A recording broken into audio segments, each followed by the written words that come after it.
What's up, Dragon Brood? We're back with more Foundations content because this set's so big. 2 videos weren't enough, so now Nope. you get 2 more. So we covered all the stuff on reprints that we like that were overrated, underrated. Now we're going to talk about new cards. And Dev's going to be here for the ride for the 2 new videos, too. Woo! So I'm welcome still here, baby. back. Can't get rid of me. Yeah, there's an awful lot to talk about with this set. There was just no way we were going to be able to do the usual amount of what we do and cover it all. So just kind of glad I get to talk to you more. Yeah, I think it was going to be hard to just break down if we did just one video, right? Because Yeah. there's just so many cards. What is it, like a 400 card set? It feels like Yeah. there's just so much. So yeah, this was really the best way to tackle it. So Yeah, I'm pretty sure there are actually a few 100,000 cards of this set. it feels like it. Feels No like it. lie, I feel like every time I raked back through the set, I'd go like, "Oh yeah, that's in here. How did I miss that last time?" Yep. You know? Every time. It's an easy set to do that with, which is why I think these videos are, even more informative than usual. Because every time I go through the set, I'm like, oh yeah, you're here. Huh. Well. Oh, Yeah. for sure. Well, that being said, why don't we fire off with your number 5 on overrated cards? Because Man, we're going to start there today. you really are too polite. My number 5 is, I think, Sphinx of Forgotten Lore. Ooh. Now, this is a 4-mana Sphinx. He's a 3/3 flyer with flash, good part of the card. And whenever this creature attacks, target instant or sorcery card in your yard gains flashback till end of turn. Flashback cost is equal to its mana cost, of course. So you have an overcasted, kind of a bloated snapcaster guy here that has an attacks trigger rather than an ETB trigger. When I first saw this, I thought like, no, okay, I guess that's kind of fine. It's all right. There's probably better 4-mana options, even with flash, like Enduring Curiosity in standard right now. But then I wade over to the Spikes subreddit, see what they're talking about, the competitive Magic subreddit. And it turns out there's a thread on there where like 12 to 15 of them are just kind of going goo-goo over this card. And I don't see it. Now, obviously, the line here is to cast it EOT on your opponent's 4 or 3 or whatever.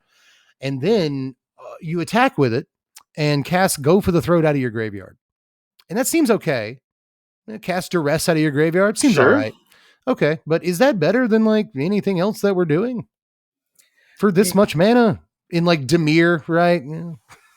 Yeah, I guess my problem for me when I looked at it is what is it doing for what ultimately has to be a Dimir aggro-y type deck Yeah. that those decks don't already do.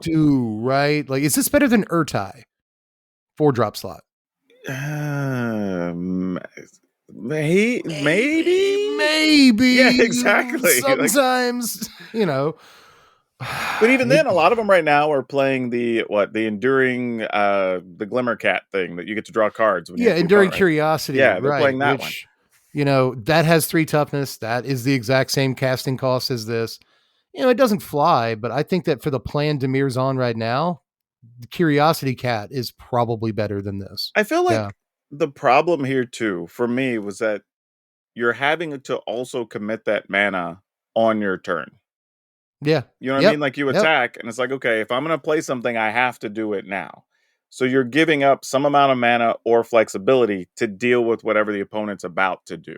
Right. Which I don't know if that's what those decks want to do, because part of their plan right now is to play, flash creatures, to have the stuff with Death Touch, to draw the extra cards when they connect. Like that could still be reasonable here. Yeah, I mean, but do those decks want a bunch of 4-mana things in the deck? Like do they want more 4-mana stuff? I don't think so. I don't think they do. And you're right. I think there is a world where you argue back that like, okay, I recast Go for the Throat on my turn 5. That means I have, in a perfect world, 3 mana left, but the world ain't perfect. But in a perfect world, I still have 3 steps ahead mana up. Yeah. Where I recast the thing and like, that's good. But I'm not sure it's good enough. And like the guy's kind of fragile at just a 3/3. So I think he's kind of close to the mark, but I think that he falls just short of it. And let's not forget, like you do have to enable the guy. Like you have to have stuff in your yard in the first place to cast. So there's going to be turns that are kind of awkward where like you didn't get to kill a creature. You didn't get to go for the throat for the first 3 turns of the game. So there's just nothing in your graveyard to recast with this dude. That's going to kind of suck. I don't know, man. I'm just not as excited as I see some competitive minded players. But again, I think this card will still see play, and I think we will probably build different types of decks for it. I don't know if it'll be a four of. Yeah. I don't know if it'll be a constant tournament staple, but I do think the card is definitely playable. And I think, again, that kind of comes around to the definition of overrated. Overrated doesn't mean it won't be played. It Right. just means that the hype may not match the general playability or quality of the card. Right. Exactly. I think this is a good example of that this time around. For sure. What is then your number 5? This card has words. and uh it's Herald, I believe, of the Eternal Dawn, I think is This what is it's called here. okay. Ding ding. You've hit my number 1 most overrated card in Okay, the we whole we set, my it's friend. funny because on the other two lists we didn't have anything that crossed over here. This is the first time. But yeah, Herald of Eternal Dawn, for those you don't know, is 4 colorless, 3 white mana, so 7 mana total 7. for a 6/6 angel. It does have flash, which Huh? is relevant. It has flying, and you can't lose the game. Your opponent can't win the game. So the first thing I will say for this card is they at least gave it the stats, if you're going to have it be in a single color, that it at least gives it a shot at being playable, Yeah, six right? six is tough to deal with. Yeah. Yeah. So, and flash. So, like, you can respond to things where they might try to kill you or whatever, and then you at least get one more turn, right? Like, there's some scenarios. Now, do angel decks want to play this? Do we play No. just like a one of just because? I mean, because you might as well, right? Are you ramping into this or reanimating it with some other tricks? Like, possibly. Now, again, we're playing in a world full of tons of removal, right? You're talking about like go for the throats. You've even still got ley lines, Ley all kinds lines, of things that, get lost. And, yeah. So 7 mana, even if you're tricking it into play, is a rough investment when it has no ward or anything to protect itself. I think the card is still playable. Again, I'm not saying that because it's on our yeah, overrated list, nobody's ever going to play this card. And to be fair, it's probably still pretty good against, green based stuff or blue based stuff. Cause like once it hits, they don't really have a hard removal spell. right. Right. So that's relevant. But if you They spend can 7 bounce it mana, around. yeah, if you Yeah. spend 7 mana and they just like unsummon it, you're gonna feel bad. Sure. Sure. Uh, So I think that's the tough thing here. I think the words do matter on the card. I think it will still get some play. But to see how much discussion this feels like it started in several different like Facebook groups and stuff huh. was very surprising to me because thinking back to we've had this angel before that had the same words on it and it was an Exact same line of artifact. text. It was harder to kill Yep. and it still didn't matter that much. I think So, that mm, harder to kill is tough. In current standard, Platinum Angel wouldn't die to go for the throat. yeah. So I think in some ways, Platinum Angel would be better than this in Oh, current for sure. standard, at For least sure. in terms of having to kill it. I think the flash does add a lot to this Yeah. card. But you have a card in your hand and you didn't play a land. Past turn with 7 open mana. What could that possibly Yeah, be? You know what I mean? exactly. Like, right. So there's that, but still, I think that 6/6. Here's my praise for the card. Obviously, Flash is nuts. It's a very good ability, but also 6/6 is just a faster clock than Platinum Angel. Yeah, that's a And there big old was body. there were some boards where like Platinum Angel could not swing in the air through whatever they had, and this is more likely to be able to do that. And I like that, but I still don't think the card is actually very good at all. This will probably teach a lot of newer players that dies to removal is like a real argument. It's actually, it really is a thing you have to consider because like you paid 7 mana for this. Even if you paid 5 mana for it and reanimated it or something, like it dies to 2 mana and you're in terms of like mana value tempo, you're done, But I'm kids. at So, least okay with that because it's a much lower investment. but I'm not You because know? for that 5 mana cost, I could have got a Traxa. I could have Oh, gotten a sure, sure, sure. busted That's the ETB other trigger, argument. Yeah. Like I could have gotten a broken ETB trigger. So maybe some sort of reanimator control deck that can put shields up and protect this once it's in play. Like maybe. See now, But perfect work. Like you find a way to get your Swiftfoot boots on it, oh yeah, right? okay, yeah, Now that's they a have to get rid of misstep. the Swiftfoot boots, and then they got to get rid of. Yeah, that's a lot to do Yeah. though. That's a lot of hoops to jump through for Yeah. them, but it is a lot to do for you too. But I kind of like the way you think there. So, I mean, maybe Um, there's a way. Somebody will go into a lab and find a way to at least make it work for one deck. But yeah, yeah. again, I think the hype for this card is way more than the value that this card actually is. Well, we just get that room in Duskmourn that says like other permanents you control have hexproof. Something like that. Yeah, yeah. Boom. Well, it costs like 9 mana to get that Yeah, room, but still, like, exactly. I don't know. There's got to be a way. But barring any like wacky hijinks or whatever, I'm just I'm not sure that the card is there either, and that's why it was my number one. Is I think that not only it's weird because not only newer players you would expect to see this and be like, oh, but Oh, like I've yeah. seen a lot of older players who are like very well versed in Platinum Angelry.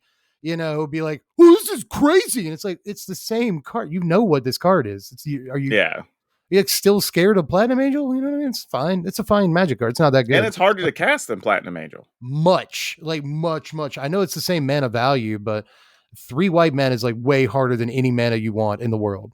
So yeah. Well, all right. I Yeah. stole some of your thunder there, but what do you have in your number? Nah, I I'm guess just we're I'm 4 slot here, right? Yeah. yeah. I'm glad that we were simpatico on that one. I thought we might be. But my number 4 is one that I've actually kind of already taken some heat for not liking this previous season. Uh-oh.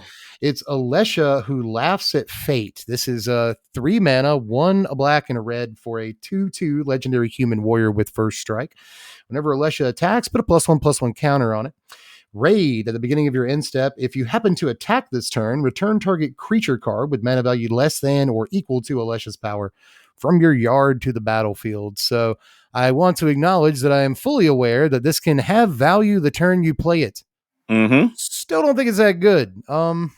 If you begin to snowball with it, we can start talking, right? You attack, it gets through, gets the counter. It's a 3/3 first strike. Let's go. It's like almost a Glissa now. It's doing some stuff.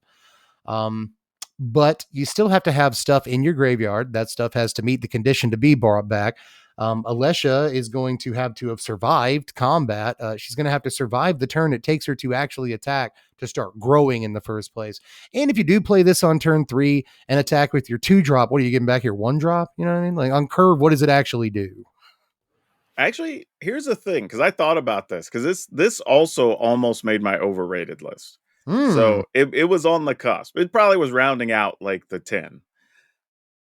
But think about there's a world where you may never have to attack with this card, and you could cycle some weird things like the percussionist, right? Yeah. To just get Yeah. extra cards. You could also that's the one that like when it dies, it scries and makes your treasure. Greedy Yeah, freebooter. greedy Yeah. freebooter. That man. So Yeah. like and even she's a 2/2. So if you've had a deep cavern bat go to your graveyard, I was thinking DCB too. right? Yeah. There's some cool stuff you can do, even if this never even gets into combat, if you're Yeah. playing the right type of deck. That is the one thing I got to give to it is that you never have to turn her sideways even once. And that's good. But that feels like tapping out on turn 3 to not do too much. Like the turn that you play her. And I don't know, man. I do like that about the card. You're absolutely on that one. But Yeah, and ultimately, maybe it's another tool for the Rakdos aggro, Rakdos sacrifice stuff. Maybe it goes in there. I think for me, yeah. the biggest issue isn't just the card itself. It's just trying to figure out what deck can utilize this type of ability, right? Because you have to have Yeah. some things that come out prior to it. You also want some things that are going to be 1, 2, 3 mana, so that way you can at least get some reasonable value if this were to die early. It seems like you mostly want stuff on the curve up under it. Mhm. Um, even though you want it to grow in power, you mostly want to make sure that it's enabled no matter what. So you want like 1 and 2 power things in your deck. And there are a lot of good ones. And like you said, Sure. Rakdos Sacrifice is pretty good, right? But a deck's really low on the curve. And what does it take out braids? Probably not. So like it's hard to say. I mean, maybe. I don't It know, it could. sounds crazy, but, It like, if could. you got to just keep If you want to cycling get through cards in aggressive. the graveyard and just keep your board loaded up, like, Yeah. that's not unreal. Yeah, I mean, if that's a way to look at it, right? Like the card kind of draws you, like it puts a card on the table every turn, Mhm. and it lets you attack a little bit more freely with your guys because you're going to get a guy back. Like the guy Well, could yeah, die in even if you're just combat. putting a guy into the graveyard because your opponent blocked with it, you're like, "Okay, cool, I scryed and got a treasure. I'll get this other guy out, so when I attack with it next turn or block with it, I get another free card or whatever." You It's like know? what another one thing I want to point out again in praise of this card. is that like it doesn't put like a finality counter on the guy No. or anything like that. So you could feasibly like run a guy into combat. He dies in combat. You get it Mm-hmm. back the same turn, not a finality counter. Do it again. You know what I mean? Mm-hmm. So there are very cool things about the card I don't want to discount. But at the end of the day, it's a 3 mana 2/2.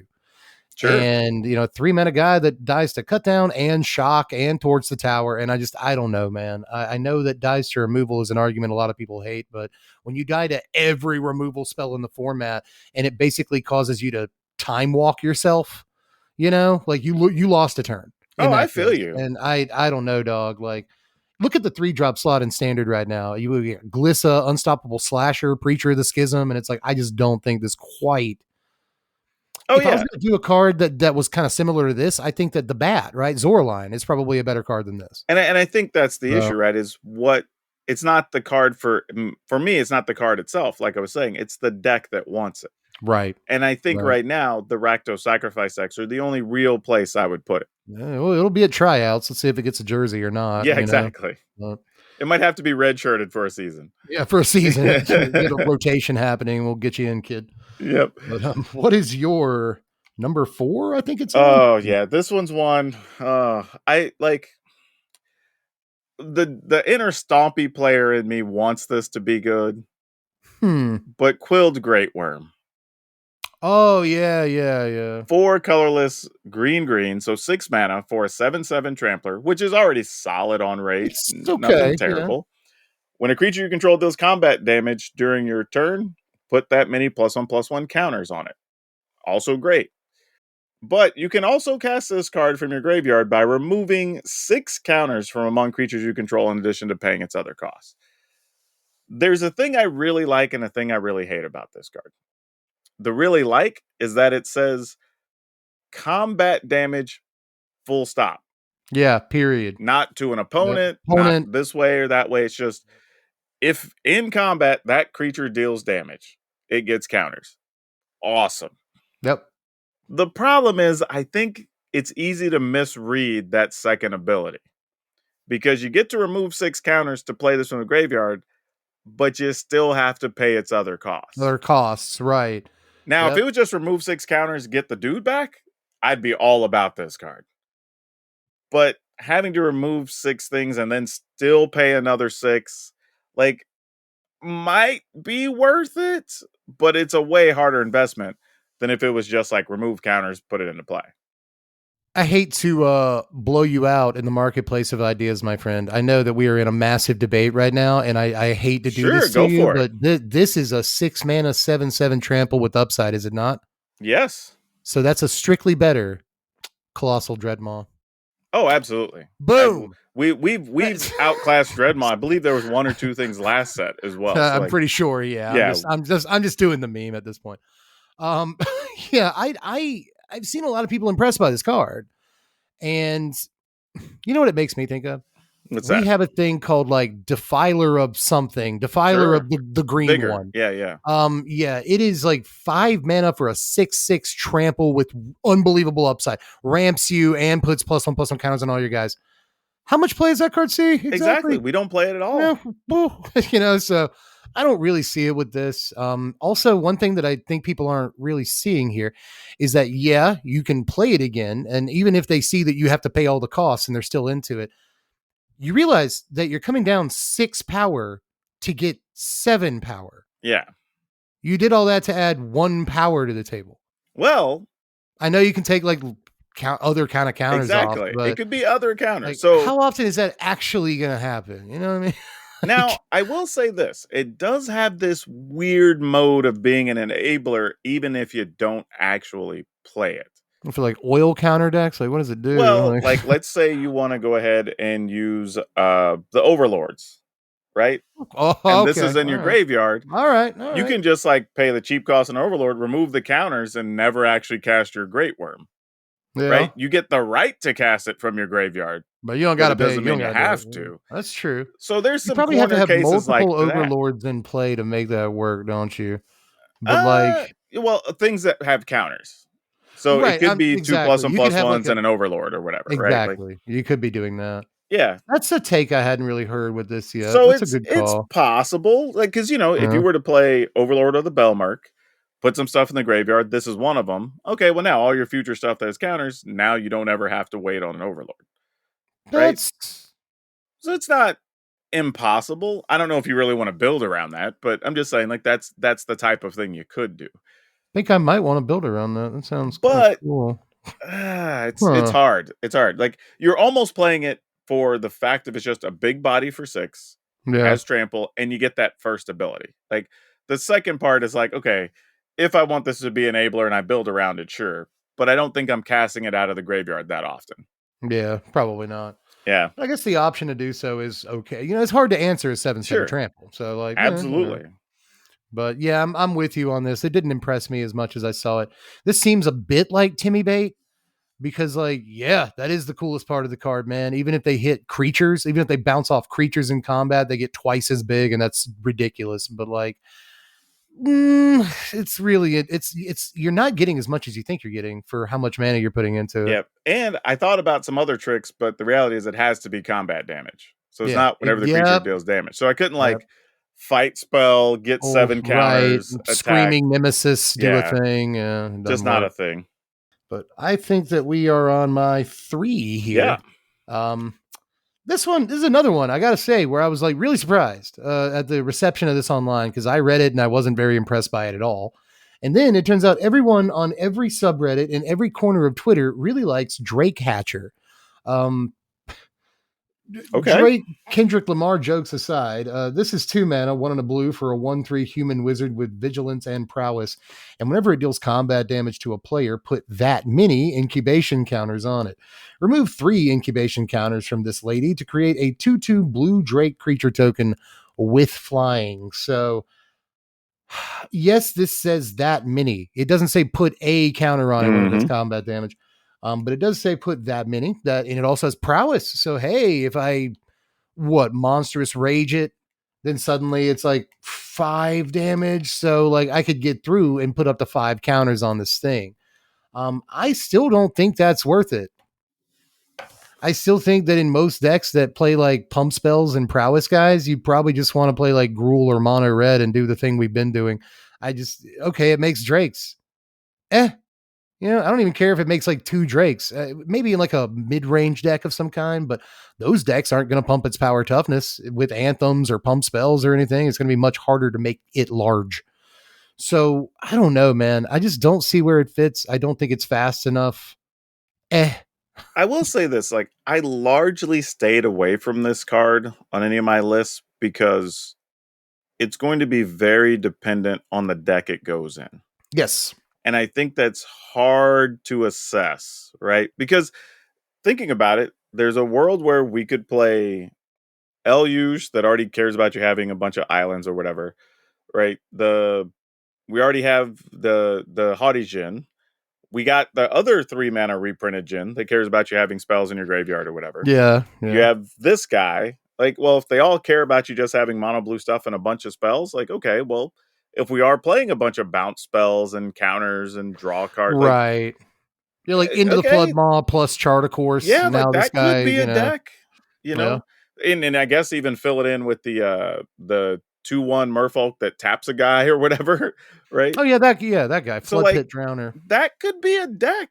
Like, I mean, it's not now, but you know what I mean? Like, But it but could be, with these right. added parts, like maybe that does become a real thing. Like just a Yeah. for real mono blue tempo that's just hard to keep up with once it gets started.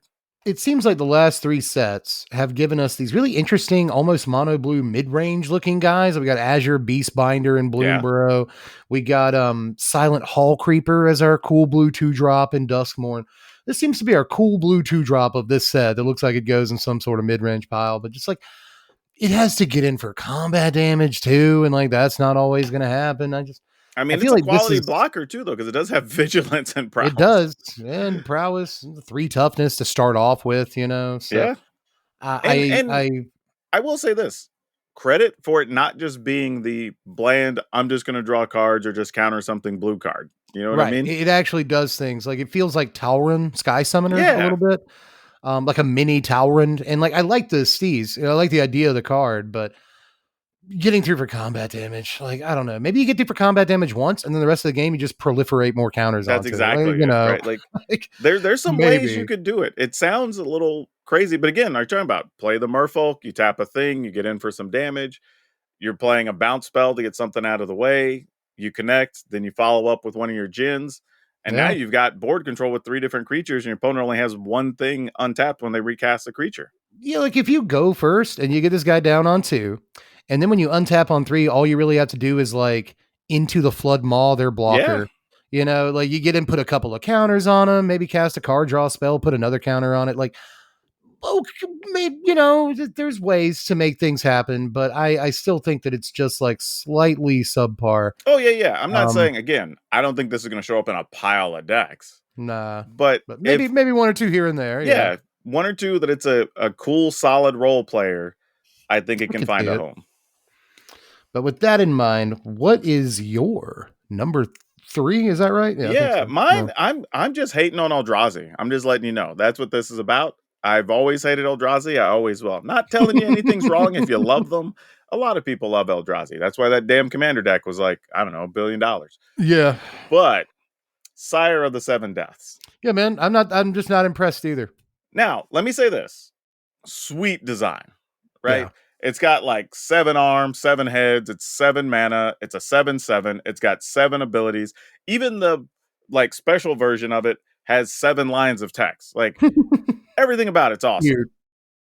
But my But thought was, where am I playing this? there's a go. Right? That's my thing. Like okay, first, if I can even get to 7 mana and cast it, which is possible, like is it better than a billion other things I'd rather just cast for that 7 mana? Yeah. Right? Like, is it a reanimation target? Is it a ramp Well, thing? that No. was my You thing, know. right? Even as a reanimation target, we have Valgavoth, Algavoth. we have Atraxa, Atraxa. right? Like we just have just better things. So I'm like, You know what's technically I think even better as a reanimation target than this though is Phyrexian Flesh Gorger. Aren't they sure, super similar cards? You know what I mean? Like I would rather have the option to play Flesh Gorger than that's 3 the for exactly 3 the mana. flexibility to have a Yeah. smaller creature, right? I like to call this nah chroma. You know what I mean? Fair. Like That's it's fair. a chroma, but nah. Like, here's the thing. So Like, if you have the Eldrazi deck already as a commander deck or whatever, you're obviously going to want this card. It's super sweet. It has a pile of abilities. It does a million things. Ward 7, like it's tough, but like we've taken 7 before to even yeah, kill the other guys. So like whatever. It's a cool card. I just like again, if it sticks across the board, it's still gonna be powerful. Like, yeah. no doubt I will lose a game or two to this card. Oh Like, yeah, it's that's scary going once to it's on the happen. table. Yeah. But I think if I'm building, we just have better options of things we could do for that same mana, assuming we're ramping into it or trying to get it out of the graveyard with reanimation stuff or whatever. We just have better choices. I think that we don't have to worry too much about it in standard. The things we have to worry about in standard are far more terrifying. But like in modern, even or whatever formats have access to Ugin's Labyrinth, Yeah, this is yeah, 7 mana for Ugin's Labyrinth, so it can go up under an Ugin's Labyrinth. You can play it again later. So it's actually a when you look at how much Eldrazi tend to cost for the Eldrazi decks, it's sure. reasonably cheap for them. You know, so maybe in Ugin's Labyrinth and modern, whatever. But like in standard, I'm with you. I don't really think there's too much to it. Now, let me say this. We only have about a year longer with the Traxa. Yeah. Yeah. So there is a world where maybe we don't get anything else as good. And we say, okay, well, now it's going to be Valgavoth and Sire of the Seven Deaths as your main reanimator targets. Yeah. I mean, And that's possible. the last thing I want to say about this is like I'm dunking on it a little bit, but this does seem like the kind of card that like, and you alluded to this, but like once it's in play, it probably kills you. Like it's Sure. probably horrifying to actually have to face this card down once it's Well, I on the mean, table. we've But never seen this combination of keywords, right? yeah, Like exactly. even if you try Yeah. to block it, you have to block it with 2 things because it has menace. But the first Yep. thing's probably going to die because it has first strike, First which means strike. you're not actually going to kill Yep. this thing. Exactly. I feel And like sometimes, they yeah, gained life, and you can't attack into it because it has vigilance. vigilance, right? You have to really think about like how the keywords play together, and like these do play together in this like really, really ridiculous way. So, that's pretty terrifying. I'll say that much. Sometimes it's a little easy to suss it out, like, oh, first strike and death touch. I see how that works. But some of these, yeah, they gain 7 life and it has first strike and it's up to block. Like, Yeah, it's that is rough. hard. That's hard to deal with. It's So, yeah. rough. But yeah, I agree. I think we just mostly have better options. Yeah, I think that's the issue. But again, this is kind of what we talked about, right? A year from now, maybe we're having a different Mm, story, and this is one of the main cards that people play on the upper end. could be. I just wish it was an artifact so you could Yeah. ramp with power stones and might and weak stone and all that. But no, they knew what they were doing when they designed it. All Um, right. What do you got in your number 2 slot? I think is what we're up to here. my number two, and this is the last card I have because my number one was Herald. Sure. My number two is Banner of Kinship. Oh, that almost made my list. See, because you see, this is not Coat of Arms. This is 5 mana for an artifact. When it enters, choose a creature type. This artifact enters with a fellowship counter on it for each creature you control of the chosen type. Creatures you control of the chosen type get +1/+1 for each fellowship counter on this artifact. So if I'm not mistaken, Coat of Arms is constantly counting how many of creatures of Yes. that type you have in play, whereas this counts them one time and you're locked in. And you could actually make the argument that is better than Coat of Arms depending on the situation because, you get swept with a Coat of Arms in Yeah. play. Now it gives +0/+0 to all your guys. You know what I mean? Whereas if you get swept with a banner in play and it was on 4, you play one rabbit and it's a 5/5. And like that's pretty good. So I think there are decent things about the card, but even in the kinship kind of decks that do want to play a card like this, I think this is probably too expensive. Most of the creature type things that we have in standard are like really hard line, go wide aggro, like rabbits and stuff like that. And even though a card like this is super tempting in decks like that, I think it works best in elves. If you're trying to play elf ball, I think this is probably better than Lathril, all things considered, to try to ramp into or something. But even there, we're in a format that's very hostile to these kinds of decks, period. We're in a format that's hostile to aggro, period. Not to mention these kinds of like creature type matters decks are typically even worse than the average magic or aggro deck. Right now, the only one that it really matters at all in standard is lizards, and lizards ain't playing this card.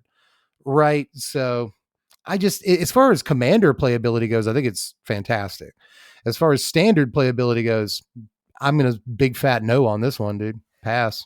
I think my issue on the card was just trying to figure out where does the value lie, right? Am I okay paying the 5 if it's at 2, 3, or 4? Yeah. Right? And I don't know what that answer is, right? Like, is it okay to play it and all your creatures forever just get +2/+2 or +3/+3?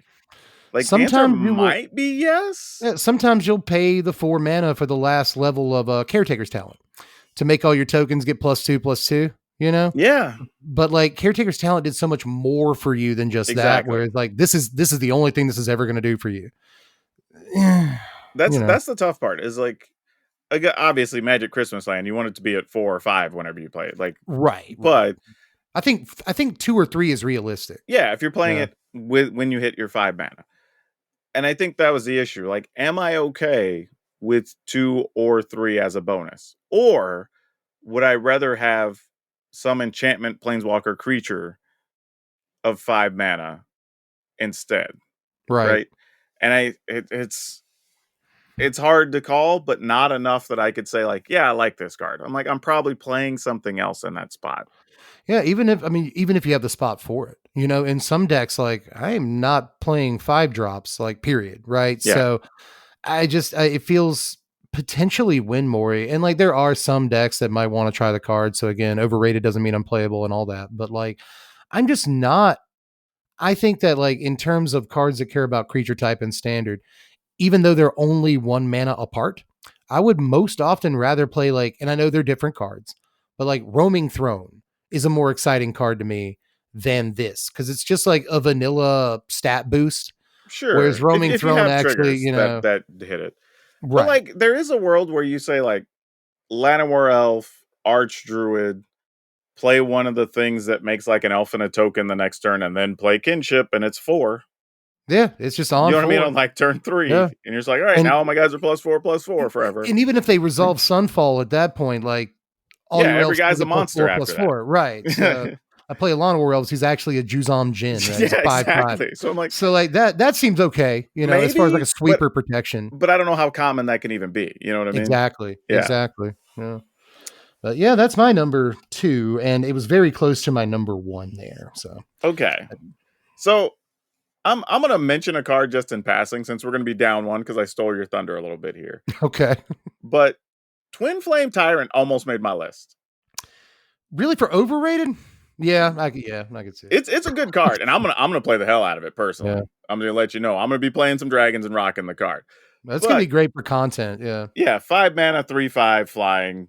All your stuff deals double damage. Like there's a lot of fun stuff we can do with this card. Yeah. It's a gross line of text. Yeah, and they purposely made it a 3/5 instead of a 5/5 or a 4/5. Like they Yeah. knew exactly what they were doing. It's kind of a 6/5 a little bit. Yeah, yeah. Like, So I just want to put that out there. Like it's a fun card. I think we'll see it. I think it is a little overhyped because I think it's like a yeah, $20 card right now or something or it close is. to it. So I'm just like, that's a little bit much. I'd wait on the Yeah. price to come down on that. Like, It's another like Furnace of Wrath effect in Commanders, so like people are gonna be into it, yeah, But I think it's good. But again, I just think definitely remember overrated at $20. yeah. Remember how you felt about Terror of the Peaks and keep that feeling with you. Like, oh, I can't wait to play Terror of the Peaks, and then like you never win a single game because it costs 5 mana and it doesn't actually do anything when it comes out. Yeah, So Terror of the Peaks got yeah. the benefit of having Smuggler Surprise come around. Yeah, true. True. This doesn't even have an ETB trigger, but I think it might be interesting with like push pull, right? Like you push pull this and a huge guy into Try to get play, and in they for both one big deal double attack. damage. Yeah, Yeah, like that could be kind of fun. is an idea, but you can already do that technically with like Bloodletter of Aclazotz, so it's really not that big of a deal. How is this card actually that different from Bloodletter? In a way, yeah, it's just a red Yeah. version instead of black. No. All right, so here's the actual card, though, I want to talk about. Because I read this 4 or 5 times and thought, why? Blasphemous Edict. This card's good. It's 3 colorless, black, black, but it's just a black. It has a lot of text I to know. say That's just all it is. destroy all the creatures on the battlefield. Like, it's Yeah. literally a bunch of random words that just say, right? Or like, Yeah, no, you're right. No, each player sacrifices 13 things. Like, okay. I mean, I will say it at least is sacrifice. So that does matter, right? So if you have stuff that cares about destroy stuff, blah, blah, protection from things, right? Yeah. Like that makes a difference. And like the blue-white Enchantress decks are in standard right now with their Shard Mages rescues and all that stuff. So absolutely. Getting around indestructible or hexproof is like, well, indestructible in this case that's fine. That's all now, right. I don't know if it's better than the other one we already have where we can like exile stuff or whatever, because like that's pretty damn good.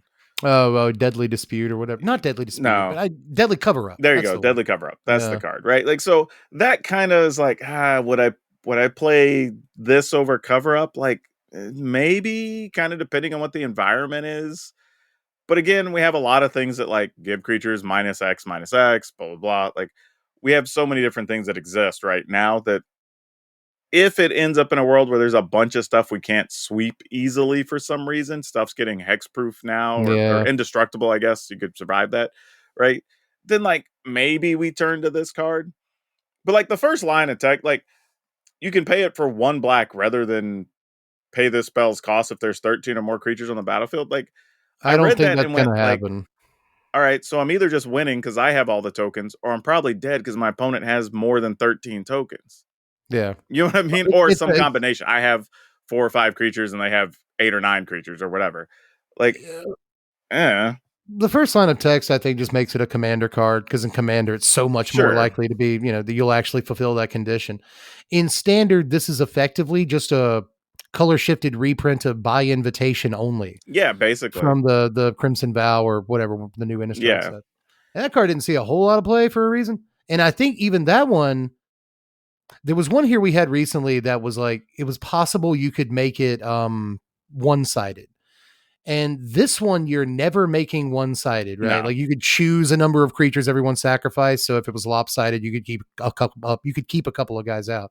But I think you probably don't have 14 creatures on your side of the table. So it's going to be tough to make this one-sided. Yeah, and I think as long as we live in a world with the reanimator decks and everything else, I think Deadly Cover Up is still just going to be the better choice than Just the this. better black sweeper most of the time. Yeah, From a design perspective, I actually really respect this. sure. Sunfall's a bit too far for me because it exiles all the Yeah. stuff. You don't get death triggers. You can't, reanimate it later or whatever. And it randomly gives you a creature on top of A it. creature too, Yeah, right? They no didn't have to reason at do all. that. So Sunfall's wild.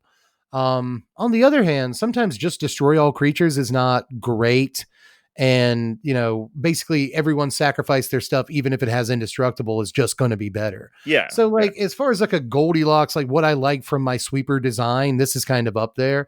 But I don't think that it's going to be better than more or less anything that we have access to currently. Yeah, So I'm with you on that. And that was kind of my issue. I think just with the environment that exists and probably will exist for at least another year, possibly 2 more years, you're going to rather have the exile option from Deadly Cover Up, I think. Probably But, most of the time. we might get a world where there's a few things that get indestructible for various reasons or whatever, and then this becomes better. Way better. Yeah. Right.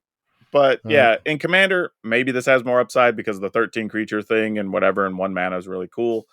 But I don't even think that'll, I mean, I won't say ever, but I mean, you're talking about less than the 0.01% of times this gets Right. cast. Will it ever be for just the 1 black mana? Like there are some decks in both Commander and Standard that care about you having sacrificed creatures specifically. Sure. And like this could work in those, I guess, but I don't know. The niches, the cubby holes are very small for the card to fit into. Yeah. But did you have one more, I believe? No, that was it. I got my, that was it? Okay. Twinflame Tyrant. We got that in there. Okay. So. I thought we were like slipping Twinflame Tyrant No, like a 6 card. Okay, cool. Well, so everybody still got their the fill of cards. Fair enough. All right. Well, that was a good list, man. Yeah, I could agree with that being a pretty overrated one. I've seen people kind of freak out about the black sweeper in this set. And I think it's just because people kind of freak out when black gets a sweeper. Sure. And it is better than some of the ones. Like black has one in Standard right now that no one plays that cares about like the amount of the amount of land types you have in play. Yep. Terror Tide or something. Permanents in your graveyard, I think is what it is. Something like that. Yeah, maybe that's it. So that card seems like no play, and I think that this is just better than that. But yeah, it literally gets played in one deck, and that's the Reanimator deck. Later deck, right? Just trying to fill up its graveyard.